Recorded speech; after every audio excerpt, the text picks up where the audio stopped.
तो एपिसोड की शुरुआत होती है एंड हम बहुत सारे एंजल्स को देखते हैं जिन्हें गॉड ने ही बुलाया होता है और गॉड कहता है कि उनका अंतिम समय आ चुका है, इसीलिए उन्हें धरती में जाके एक ऐसा इंसान ढूंढना पड़ेगा जिसे वो गॉड बना सके। जिसपे वो टोटल 13 एंजल्स को धरती में भेजने के लिए चुनते हैं, जिनके पास एक गॉड को चुनने के लिए टोटल 999 डेज का टाइम दिया जाता है। फिर वो लोग धरती की ओर निकल जाते हैं, जिसके बाद सीन कट होता है एंड हम मीराई को देखते हैं जो कि अपने एंजल से कह रहा होता है कि उसे गॉड बनने में कोई भी इंटरेस्ट नहीं है। जिसपे वो एंजल मीराई को समझाते हुए कहती है कि अगर तुम गॉड नहीं बनते हो तो दूसरे इंसान के गॉड बनते ही तुम्हारी सारी विंग्स और एरोस की एबिलिटी को छीन लिया जाएगा, और अगर तुम गॉड बन जाते हो तो तुम अपनी खुशी के लिए इसे हमेशा यूज कर पाओगे। लेकिन फिर भी मीराई कहता है कि उसे गॉड बनने में कोई भी इंटरेस्ट नहीं है। जिसके बाद हम मीराई के हाथ में हाई स्कूल का एडमिशन फॉर्म देखते हैं, लेकिन उसके पास एडमिशन का फीस नहीं होता। इसीलिए मीराई कहता है कि वो अपने अंकल के ऊपर आखिरी बार रेड एरो का यूज करेगा ताकि वो अपने अंकल से एडमिशन के लिए पैसे ले सके। और जिसके बाद मीराई अपने एरोस का कभी यूज ही नहीं करेगा, क्योंकि मीराई को एक साधारण सा जीवन जीना है।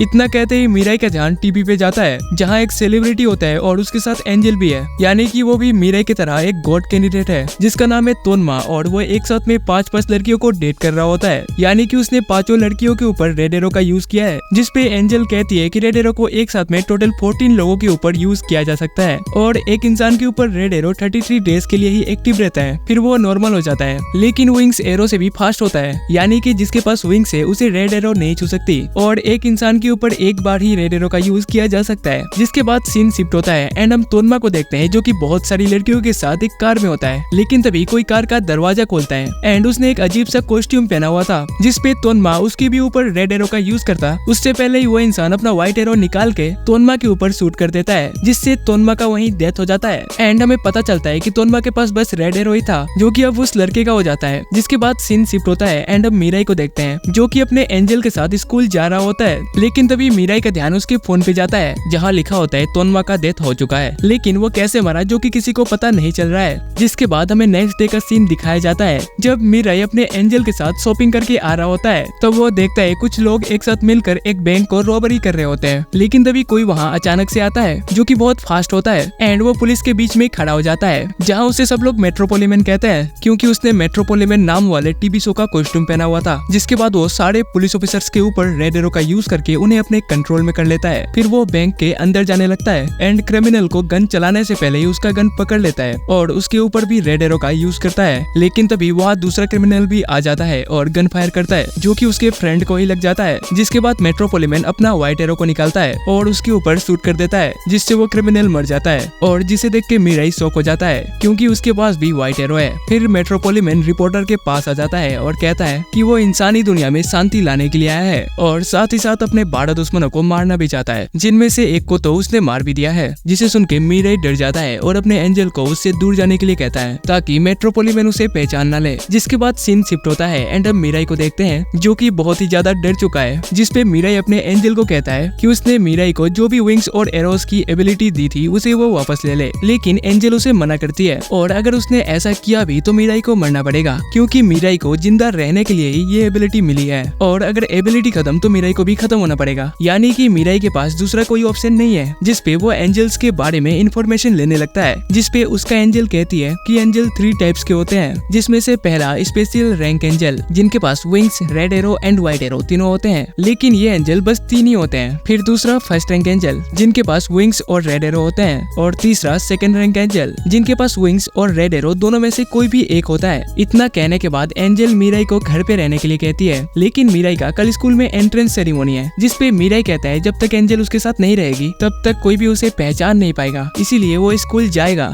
और दूसरी तरफ हम मेट्रोपोलिमन को देखते हैं जो कि कहता है कि कल से उसका भी हाई स्कूल स्टार्ट हो रहा है। जिसके बाद हमें नेक्स्ट डे का सीन दिखाया जाता है जब मीरा स्कूल के लिए निकल रहा होता है। तब एंजल मीराई को कहती है कि उसे स्कूल जाने के बाद सबसे पहले अपनी बेस्ट फ्रेंड साकी के ऊपर रेड एरो का यूज करना चाहिए, क्योंकि मीराई साकी को बचपन से पसंद करता है पर उसे कह नहीं पाता। जिसके बाद हम मीराई को देखते हैं जो कि स्कूल पहुंच चुका है, लेकिन उसे बहुत डर भी लग रहा होता है क्योंकि मेट्रोपोलिमन उसे पहचान न ले। फिर भी मीराई अपने आप को मोटिवेट करते हुए आगे बढ़ने लगता है कि तभी उसे एक चिड़िया का पंख गिरता हुआ दिखाई देता है, जिसपे वो ऊपर देखता है तो वहाँ एक एंजल होती है, जिसे देख के मीराई पूरा डर जाता है। लेकिन मीराई का एंजल उसके साथ नहीं है, इसीलिए कोई भी उसे पहचान नहीं पाएगा। जिसपे मीराई उसे इग्नोर करते हुए जैसे ही आगे बढ़ता है कि तभी वो एंजल सीधे मीराई के मुंह के सामने आ जाता है और मीराई को देखने लगता है, और मीराई भी उसे देख के पूरा डर जाता है। और यहीं पे इस एपिसोड का एंड हो जाता है। और मीराई के साथ आगे क्या होने वाला है जिसे जानने के लिए आपको नेक्स्ट पार्ट देखना पड़ेगा। जिसका लिंक मैं डिस्क्रिप्शन में दे दूंगा। तो तब तक के लिए बाय, मिलते हैं नेक्स्ट वीडियो में।